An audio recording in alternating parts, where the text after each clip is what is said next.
जय हिंद मेरे प्यारे दोस्तों। आप सभी का अमेजिंग ज्ञान पॉइंट पर हार्दिक स्वागत है। दोस्तों, इस वीडियो में मैं आप सभी के लिए वीडियो के एग्ज़ाम के लिए जीएस के महत्वपूर्ण प्रश्न लेकर आया हूं। इस वीडियो में जितने भी क्वेश्चंस इंक्लूड किए गए हैं वह आप सभी के लिए अति महत्वपूर्ण है, तो आप सभी वीडियो को शुरू से अंत तक देखिएगा। हम अपने पहले प्रश्न की तरफ चले तो हमारा पहला प्रश्न पूछा गया है, दक्षिण अमेरिका के चौड़े वृक्ष रहित घास के मैदानों को क्या कहा जाता है। दोस्तों, यहाँ पर बात हो रही है दक्षिण अमेरिका की और यह 7 महाद्वीपों में से एक महाद्वीप है। हम बात कर रहे हैं दक्षिण अमेरिका के चौड़े वृक्ष रहित घास के मैदानों को क्या कहा जाता है। तो दोस्तों, इसका उत्तर पम्पास हो जाएगा। अन्य जो महत्वपूर्ण घास के मैदान है विश्व में, अब उनकी बात की जाए तो दोस्तों लानोज वेनेजुएला का हो जाएगा, वेल्ड दक्षिण अफ्रीका का हो जाएगा, कैंटरबरी न्यूजीलैंड का हो जाएगा, डाउन्स ऑस्ट्रेलिया का हो जाएगा, प्रेयरी उत्तरी अमेरिका का हो जाएगा, पुस्ताज हंगरी का हो जाएगा, पोर्टलैंड ऑस्ट्रेलिया का हो जाएगा और इसके बाद जो हमारा आखिरी महत्वपूर्ण घास का मैदान है वह है पटाना, और पटाना श्रीलंका से संबंधित है। तो दोस्तों, आप सभी को इतने घास के मैदान याद रखने हैं। हमसे नेक्स्ट क्वेश्चन में पूछा गया है, भारतीय दलहन अनुसंधान संस्थान कहाँ पर अवस्थित है। दोस्तों, हम बात करें अगर भारतीय दलहन अनुसंधान संस्थान की, तो यहाँ पर दालों से संबंधित रिसर्च किया जाता है और यह कानपुर में स्थित है। अब इसके साथ साथ जो अन्य प्रमुख अनुसंधान संस्थान है उनकी बात की जाए तो भारतीय कृषि अनुसंधान संस्थान नई दिल्ली में हो जाएगी, और दूसरा हमारा जो महत्वपूर्ण अनुसंधान संस्थान है वह है भारतीय पेट्रोलियम संस्थान और इसका मुख्यालय देहरादून उत्तराखंड में है। भारतीय कैंसर अनुसंधान संस्थान की बात की जाए तो यह मुंबई महाराष्ट्र में स्थित है। और हमारा अगला जो महत्वपूर्ण अनुसंधान संस्थान है वह है भारतीय पशु चिकित्सा अनुसंधान, और दोस्तों यह उत्तर प्रदेश के इज्जत नगर बरेली में स्थित है। तो इतना आप सभी को इस क्वेश्चन से याद रखना है। हम अपने नेक्स्ट क्वेश्चन की बात करें तो हमारे नेक्स्ट क्वेश्चन में पूछा गया है, दुलहस्ती पावर स्टेशन किस नदी पर स्थित है। दोस्तों, हम बात करें अगर पावर स्टेशन की, तो पावर स्टेशन से जल के द्वारा विद्युत का उत्पादन किया जाता है, और इसमें आप सभी से पूछा गया है कि दुलहस्ती पावर स्टेशन किस नदी पर स्थित है। तो दोस्तों, इसका उत्तर हो जाएगा चेनाब नदी। दुलहस्ती पावर स्टेशन चेनाब नदी और भारतीय राज्य जम्मू कश्मीर में स्थित है। तो इतना आप सभी को दुलहस्ती पावर स्टेशन के बारे में याद रखना है। हमारा नेक्स्ट क्वेश्चन है, जल के आयतन के आधार पर विश्व की सबसे बड़ी नदी कौन सी है। दोस्तों, इसमें आप सभी से पूछा गया है कि जल के आयतन के आधार पर विश्व की सबसे बड़ी नदी कौन सी है, और यहीं पर अगर आपसे पूछ लिया गया कि विश्व की सबसे बड़ी नदी कौन सी है, यानी सबसे लंबी नदी कौन सी है, तो वह हो जाएगी नील नदी। अब जैसा कि हमसे क्वेश्चन में पूछा गया है कि आयतन के आधार पर विश्व की सबसे बड़ी नदी कौन सी है, तो इसमें हमारा अमेजन नदी सही हो जाएगा। दोस्तों, हम बात करें अमेजन नदी की, तो यह पेरू के एंडीज पर्वतमाला से निकलती है। और दोस्तों, एंडीज पर्वतमाला और पेरू साउथ अमेरिका के महत्वपूर्ण देश तथा पर्वत हैं। तो इसके उद्गम की बात की जाए तो यह एंडीज पर्वतमाला से निकलती है और अटलांटिक महासागर में गिरती है। और दोस्तों, इसके बाद आप सभी को अमेजन नदी से यह याद रखना है कि दक्षिण अमेरिका के लगभग 8 देशों में इस नदी का विस्तार है। और हम बात करें अगर विश्व की सबसे लंबी नदी की, तो वह हो जाएगा अफ्रीका का नील नदी। और दोस्तों, अफ्रीका के नील नदी की बात की जाए तो इसका उद्गम अफ्रीका के विक्टोरिया झील से होती है। दोस्तों, मोस्ट इम्पॉर्टेंट है, और भूमध्य सागर में आगे जाकर नील नदी गिरती है, और नील नदी को ही मिस्र का वरदान भी कहा जाता है। तो दोस्तों, नील नदी और अमेजन नदी के बारे में आप सभी को इतना याद रखना है। हम अपने नेक्स्ट क्वेश्चन की बात करें तो हमारे नेक्स्ट क्वेश्चन में पूछा गया है, उत्तर प्रदेश का फिरोजाबाद जिला किस प्रकार के उद्योग के लिए प्रसिद्ध है। दोस्तों, हमारे इस वीडियो में जितने क्वेश्चन इंक्लूड किए गए हैं वह आप सभी के लिए बहुत ही महत्वपूर्ण है, क्योंकि इसमें मैंने यूपी जी के जियोग्राफी, पॉलिटी, हिस्ट्री सभी क्वेश्चंस मिक्सअप किए हैं। तो आप सभी को वीडियो बहुत ही ध्यानपूर्वक देखना है, और वीडियो अगर पसंद आए तो वीडियो को लाइक कर दीजिए और चैनल को सब्सक्राइब कर दीजिए। दोस्तों, जैसा कि हमसे पूछा गया है कि उत्तर प्रदेश का फिरोजाबाद जिला किस प्रकार के उद्योग के लिए प्रसिद्ध है, तो यह प्रसिद्ध है सीसा उद्योग के लिए। अब दोस्तों, अन्य जो उत्तर प्रदेश के जिले अपने उत्पाद के लिए प्रसिद्ध है उनकी बात की जाए तो मेरठ प्रसिद्ध है खेल के सामान के लिए, और लकड़ी की नक्काशी की बात की जाए तो सहारनपुर जिला उत्तर प्रदेश का लकड़ी की नक्काशी के लिए प्रसिद्ध है, और कैंची, सरौता, ताला के लिए अलीगढ़ जिला प्रसिद्ध है। और हम बात करें अगर कारपेट की यानी कालीन उद्योग की, तो उत्तर प्रदेश का भदोही जिला कालीन उद्योग के लिए प्रसिद्ध है। तो इतने उद्योगों को आप सभी को याद रखना है। दोस्तों, हमसे नेक्स्ट क्वेश्चन में पूछा गया है, कंप्यूटर को बनाने वाले फिजिकल कंपोनेंट्स को क्या कहा जाता है? दोस्तों, इस क्वेश्चन में आप सभी से पूछा गया है कि कंप्यूटर को बनाने वाले फिजिकल कंपोनेंट्स को क्या कहा जाता है? तो दोस्तों, कंप्यूटर को बनाने वाले फिजिकल कंपोनेंट्स को हार्डवेयर कहा जाता है। और दोस्तों, इसके साथ साथ आप सभी को याद रखना है कि कंप्यूटर का मस्तिष्क सीपीयू को कहा जाता है। और अगर कंप्यूटर के जनक की बात की जाए तो चार्ल्स बेबेज कंप्यूटर के जनक हो जाएंगे।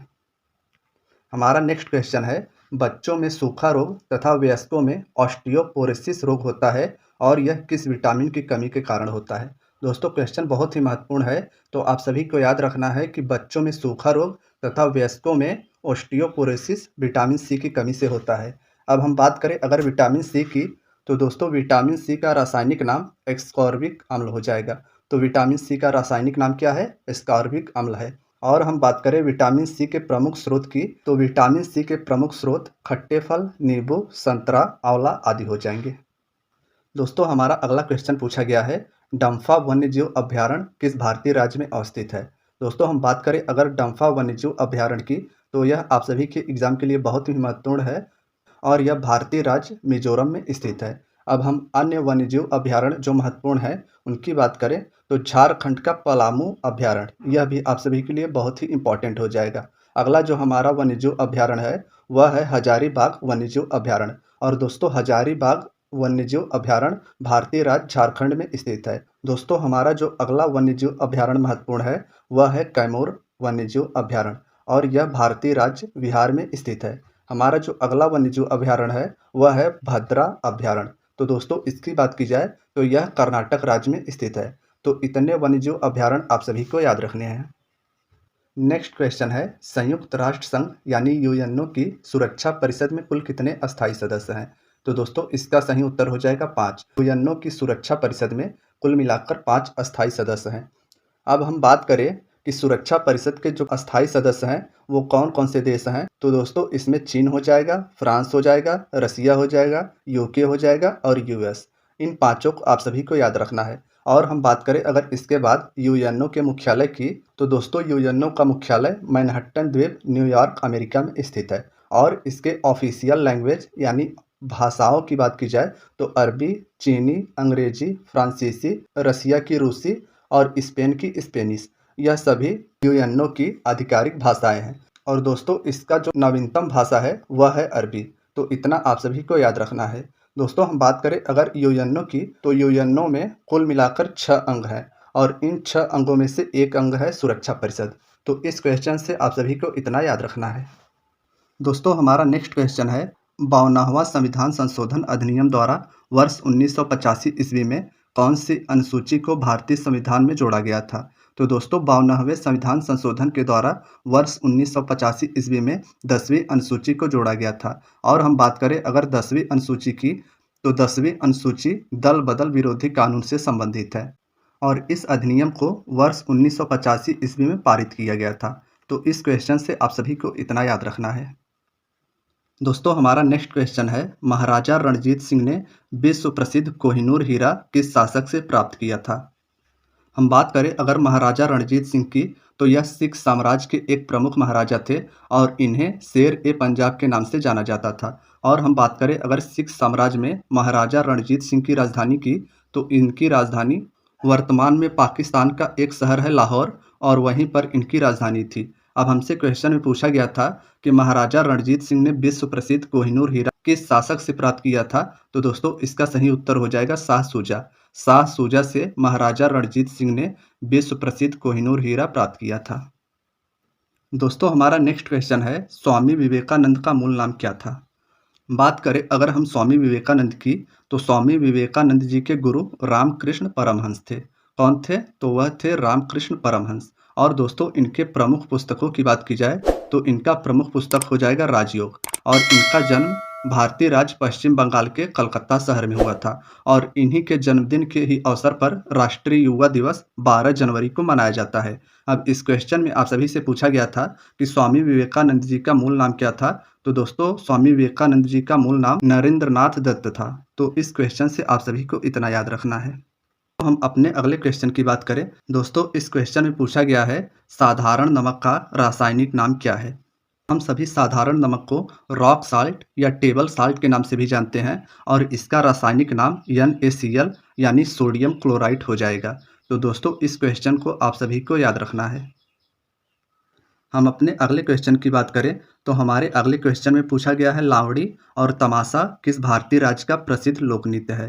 दोस्तों लोक नृत्य आप सभी के एग्जाम से 1 या 2 अंक के जरूर पूछे जाएंगे, तो आप सभी को लोक नृत्य बहुत ही अच्छे से पढ़ के जाना है। अब जैसा कि हमसे क्वेश्चन में पूछा गया था कि लावड़ी और तमाशा किस भारतीय राज्य का प्रसिद्ध लोक नृत्य है, तो दोस्तों यह महाराष्ट्र राज्य का एक प्रसिद्ध लोक नृत्य है। अब हम अन्य लोक नृत्य जो अन्य राज्य के बहुत ही प्रमुख हैं उनकी बात करें तो राजस्थान का हो जाएगा घूमर, और अरुणाचल प्रदेश की बात किया जाए तो अरुणाचल प्रदेश का प्रमुख लोक नृत्य हो जाएगा मुखौटा। असम की बात करें तो असम का बिहू, सत्रिया और बगरुम्बा। उत्तर प्रदेश की हम आगे बात करें तो उत्तर प्रदेश का प्रमुख लोक नृत्य रासलीला, कजरी, चरकुला हो जाएगा। और हम अपने अगले लोक नृत्य की बात करें तो दोस्तों गुजरात का हो जाएगा गरबा, डांडिया और टिप्पाणी। तो दोस्तों इस प्रश्न से आप सभी को इतने लोक नृत्य याद हो गए हैं। हम अपने अगले क्वेश्चन की बात करें तो हमारा अगला क्वेश्चन है इंग्लिश चैनल तैरकर पार करने वाली पहली भारतीय महिला कौन बनी थी। दोस्तों हम बात करें अगर इंग्लिश चैनल की तो ग्रेट ब्रिटेन को फ्रांस से अलग करती है इंग्लिश चैनल और उत्तरी सागर को अटलांटिक सागर से जोड़ती है। इतना आप सभी को इंग्लिश चैनल के बारे में याद रखना है। और दोस्तों इसके साथ साथ आप सभी को यह भी ध्यान रखना है कि डोवर जल संधि इंग्लिश चैनल और उत्तरी सागर को जोड़ती है। अब हमारे क्वेश्चन में पूछा गया है कि इंग्लिश चैनल तैरकर पार करने वाली पहली भारतीय महिला कौन थी, तो दोस्तों वह थी आरती साहा। इन्होंने ही पहली बार तैरकर इंग्लिश चैनल को पार किया था। दोस्तों हमारा नेक्स्ट क्वेश्चन है टोक्यो ओलंपिक 2020 में स्वर्ण पदक जीतने वाले एकमात्र भारतीय खिलाड़ी नीरज चोपड़ा का संबंध किस खेल से है। दोस्तों क्वेश्चन बहुत ही महत्वपूर्ण है। आप सभी से पूछा गया है कि नीरज चोपड़ा स्वर्ण पदक जीते थे टोक्यो ओलंपिक 2020 में, तो इनका संबंध किस खेल से है। तो दोस्तों नीरज चोपड़ा जी का संबंध जेवलिन थ्रो यानी भाला फेंक से है। तो इस क्वेश्चन से आप सभी को इतना याद रखना है। हम अपने नेक्स्ट क्वेश्चन की बात करें तो हमारे नेक्स्ट क्वेश्चन में पूछा गया है सोवियत संघ का विघटन किस वर्ष हुआ था।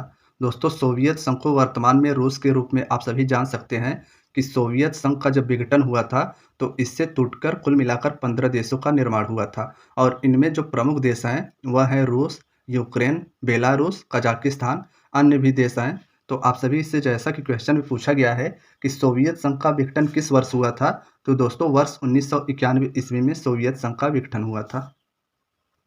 हमारे अगले क्वेश्चन में पूछा गया है राष्ट्रीय ग्रामीण रोजगार गारंटी अधिनियम कब पारित हुआ था।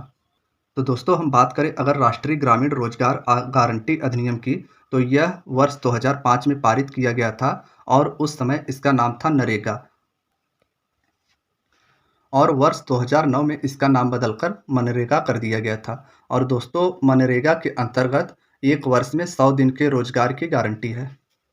हम अपने नेक्स्ट क्वेश्चन की बात करें तो हमारे नेक्स्ट क्वेश्चन में पूछा गया है संयुक्त राज्य अमेरिका ने लोकतांत्रिक संविधान को किस वर्ष अपनाया था। दोस्तों हम बात करें अगर संयुक्त राज्य अमेरिका के संविधान की तो विश्व का प्रथम लिखित संविधान संयुक्त राज्य अमेरिका का था। और हम आगे अगर बात करें संविधान की तो सबसे छोटा संविधान यूरोप का देश है एक मोनाको, उसका है। और हम बात करें आगे सबसे बड़े लिखित संविधान की तो दोस्तों हमारे प्यारे भारत देश का संविधान विश्व में सबसे बड़ा लिखित संविधान है। अब क्वेश्चन में आप सभी से पूछा गया था कि संयुक्त राज्य अमेरिका ने लोकतांत्रिक संविधान को किस वर्ष अपनाया था, तो दोस्तों सन 1787 ईस्वी में संयुक्त राज्य अमेरिका के द्वारा संविधान को लागू किया गया था। हमारा नेक्स्ट क्वेश्चन है सन 1192 ईस्वी में तराइन के द्वितीय युद्ध में पृथ्वीराज चौहान को किसके हाथों से पराजय मिली थी। दोस्तों हम बात करें अगर तराइन की युद्ध की तो तराइन का प्रथम युद्ध वर्ष 1191 ईस्वी में हुआ था और तराइन के प्रथम युद्ध में पृथ्वीराज चौहान जी के द्वारा मोहम्मद गोरी को हराया गया था। और इसके विपरीत वर्ष 1192 ईस्वी में तराइन के द्वितीय युद्ध में पृथ्वीराज चौहान को मोहम्मद गौरी ने हराया था। तो इस क्वेश्चन से आप सभी को इतना याद रखना है। हमारा अगला क्वेश्चन है बनारस हिंदू विश्वविद्यालय की स्थापना किसके द्वारा की गई थी। दोस्तों हम बात करें अगर बनारस हिंदू विश्वविद्यालय की तो वर्ष 1916 ईस्वी में इसकी स्थापना की गई थी और इसके स्थापनाकर्ता पंडित मदन मोहन मालवीय जी थे। नेक्स्ट क्वेश्चन है त्रिस्तरीय पंचायती राज व्यवस्था में सर्वोच्च स्थान पर क्या होता है। दोस्तों हम बात करें अगर त्रिस्तरीय पंचायती राज व्यवस्था की, तो त्रिस्तरीय पंचायती राज व्यवस्था में ग्राम स्तर पर ग्राम पंचायत, ब्लॉक स्तर पर पंचायत समिति और जिला स्तर पर जिला परिषद का गठन किया गया है। और इसके बाद हम आगे अगर जानकारी करें त्रिस्तरीय पंचायती राज व्यवस्था की, तो त्रिस्तरीय पंचायती राज व्यवस्था में कुल 29 विषय हैं। और दोस्तों त्रिस्तरीय पंचायती राज व्यवस्था को 11वीं अनुसूची के तहत जोड़ा गया था। और आगे इसके बात की जाए तो आधुनिक भारत में प्रथम बार प्रधानमंत्री जवाहरलाल नेहरू जी के द्वारा राजस्थान के नागौर जिले के बगधरी गांव में 2 अक्टूबर वर्ष 1959 ईस्वी को पंचायती राज व्यवस्था को लागू किया गया था। और इसके बाद वर्ष 1993 ईस्वी में 73वें संविधान संशोधन के द्वारा त्रिस्तरीय पंचायती राज व्यवस्था को संवैधानिक दर्जा प्रदान किया गया था। अब दोस्तों जैसा कि हमसे क्वेश्चन में पूछा गया था त्रिस्तरीय पंचायती राज व्यवस्था में सर्वोच्च स्थान पर क्या होता है, तो दोस्तों वह होता है जिला परिषद। और जिला परिषद त्रिस्तरीय पंचायती राज व्यवस्था में जिला स्तर पर सर्वोच्च स्थान रखता है। दोस्तों हमारा नेक्स्ट क्वेश्चन है पृथ्वी के नज़दीक वायुमंडल की सबसे निचली परत को क्या कहा जाता है। दोस्तों हम बात करें अगर वायुमंडल की, तो वायुमंडल को मुख्यतः 5 भागों में बांटा गया है।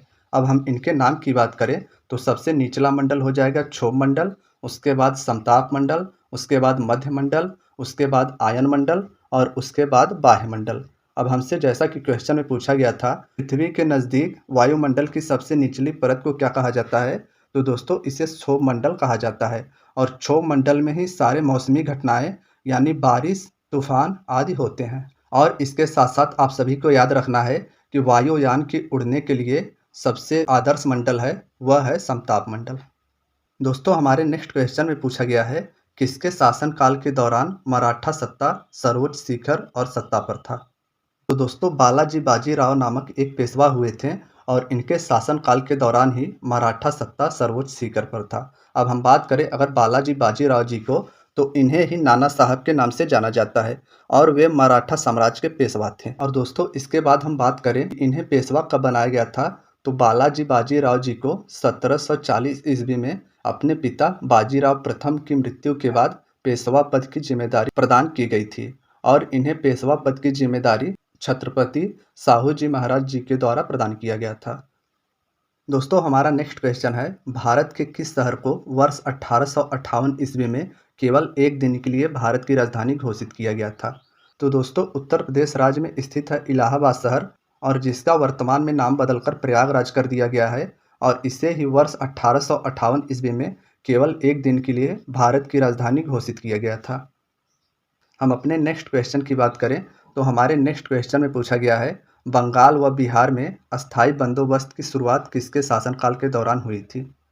दोस्तों हम बात करें अगर अस्थाई बंदोबस्त की, तो अस्थाई बंदोबस्त को इस्तमरारी बंदोबस्त के नाम से भी जाना जाता है और इसे 1793 ईस्वी में लागू किया गया था।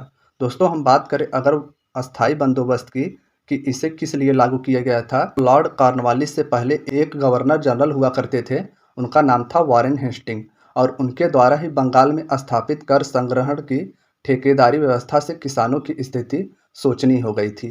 तो स्थिति के सुधार के लिए कंपनी द्वारा लॉर्ड कॉर्नवालिस को नियुक्त किया गया और लॉर्ड कॉर्नवालिस के द्वारा ही बंगाल व बिहार में अस्थाई बंदोबस्त की शुरुआत की गई थी।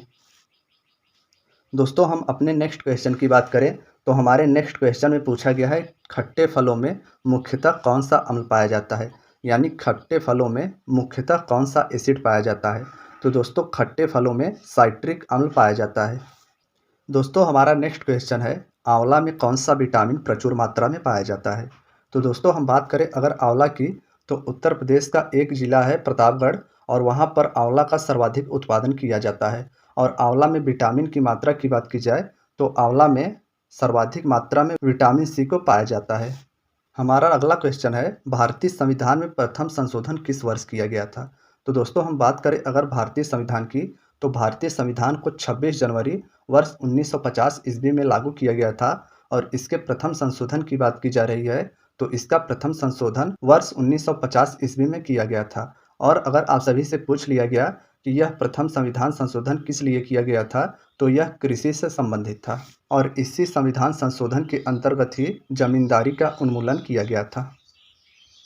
दोस्तों हमारे नेक्स्ट क्वेश्चन में पूछा जा रहा है, ऐसी कौन सी धातु है जिसे चाकू के द्वारा आसानी से काटा जा सकता है। दोस्तों हमसे क्वेश्चन में पूछा गया है कि ऐसी कौन सी धातु है जिसे चाकू के द्वारा आसानी से काटा जा सकता है।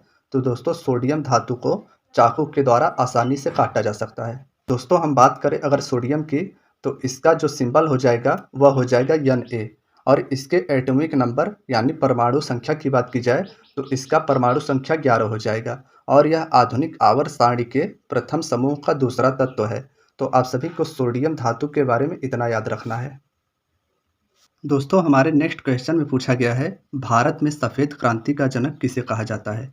दोस्तों हम बात करें अगर सफ़ेद क्रांति की, तो यह दुग्ध उत्पादन से संबंधित है, और सफ़ेद क्रांति के जनक के रूप में डॉक्टर वर्गीज कुरियन जी को जाना जाता है, और इन्हें ही मिल्क मैन ऑफ इंडिया के नाम से जाना जाता है। नेक्स्ट क्वेश्चन है, किसी भी राज्य में संवैधानिक तंत्र विफल होने पर भारतीय संविधान के किस अनुच्छेद के अंतर्गत उस राज्य में राष्ट्रपति शासन लगाया जाता है। दोस्तों यहाँ पर बात हो रही है राष्ट्रपति शासन की, तो यह भारतीय संविधान के अनुच्छेद 356 के अंतर्गत किसी भी राज्य के संवैधानिक तंत्र के विफल होने पर उस राज्य में लगाया जाता है। हमारे अगले क्वेश्चन में पूछा गया है, वर्तमान में भारतीय संविधान में कुल कितनी अनुसूचियां हैं। दोस्तों हम बात करें अगर वर्तमान के भारतीय संविधान की, तो वर्तमान में भारतीय संविधान में 470 आर्टिकल, 25 भाग और 12 अनुसूचियां हैं। और हम बात करें अगर अपने मूल संविधान की, यानी जब 26 जनवरी 1950 ईस्वी को पूरे भारत में भारतीय संविधान को लागू किया गया था, तो उस समय भारतीय संविधान में 395 आर्टिकल यानी अनुच्छेद, 22 भाग और 8 अनुसूचियाँ थी। तो इस क्वेश्चन से आप सभी को इतना याद रखना है।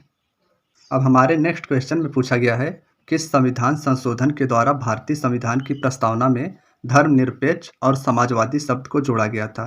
दोस्तों हम बात करें अगर भारतीय संविधान की और इसके प्रस्तावना की, तो इसके प्रस्तावना में धर्मनिरपेक्ष और समाजवादी शब्द को वर्ष 1976 ईस्वी में 42वें संविधान संशोधन के द्वारा जोड़ा गया था। तो इस क्वेश्चन से आप सभी को इतना याद रखना है। इसके साथ साथ आप सभी को यह भी ध्यान रखना है कि 42वें संविधान संशोधन को ही भारतीय संविधान का लघु संविधान भी कहा जाता है। हमारे अगले क्वेश्चन में पूछा गया है, भारत में पहला सफल परमाणु परीक्षण कब और कहाँ किया गया था।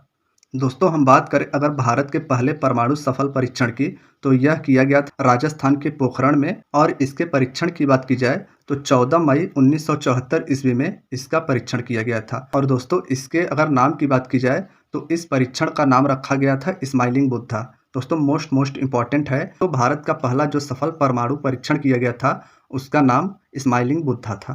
तो इस क्वेश्चन से आप सभी को इतना याद रखना है। अब हमारे नेक्स्ट क्वेश्चन में पूछा गया है, भारत के मध्य प्रदेश राज्य में स्थित पन्ना की खानें किसके लिए प्रसिद्ध है। दोस्तों भारत के मध्य प्रदेश राज्य में पन्ना की खानें स्थित है, और क्वेश्चन में आप सभी से पूछा गया है कि यह किस लिए प्रसिद्ध है। तो दोस्तों यह हीरे के लिए प्रसिद्ध है। इसके साथ साथ आप सभी को याद रखना है, कोलार गोल्ड फील्ड यानी KGF सोने के लिए प्रसिद्ध है, यानी सोने के खानों के लिए प्रसिद्ध है।